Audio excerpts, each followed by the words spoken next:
సంక్రాంతి నోముల్లో నోముకునే సోల గౌరమ్మల నోమండి. సోల అంటే 16 గౌరమ్మల నోము అనమాట. ఈ నోము ఫుల్ వీడియో కూడా నా ఛానల్లో ఉంది. నేను షార్ట్ వీడియోలో పెడుతున్నాను. మీకు ఫుల్ వీడియో కావాలంటే కూడా నేను లింక్ పెడతాను డిస్క్రిప్షన్లో చూడండి. ఈ నోము కోసం మనకు డబ్బాలు కానీ గిన్నెలు కానీ ఏవైనా సరే 16 కావాలండి. 16 డబ్బాలలో నేను ఇక్కడ చూపిస్తున్న విధంగా అన్నీ కూడా 108 వేసుకోవాలన్నమాట. 108 పువ్వులు, 108 గాజులు, 108 దువ్వెనలు, చక్కెర, పసుపు, కుంకుమ, నల్లపూసలు, లక్కాకులు, అక్షింతలు, బుక్క, గులాలు, గంధం, కాటుక డబ్బాలు వచ్చేసి లక్కాకులు అండి. చూస్తున్నారు కదా 108 ప్యాకెట్లు ఉన్నాయి. నల్లపూసలు ఇవన్నీ కూడా మనము మొత్తం 108 వేసుకోవాలన్నమాట.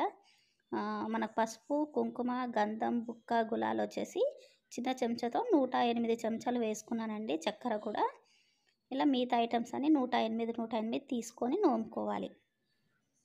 ఇదండి సోల గౌరమ్మల నోము. చూస్తున్నారు కదా అన్ని మంగళకరమైన వస్తువులతో నోముకునే సోల గౌరమ్మల నోము.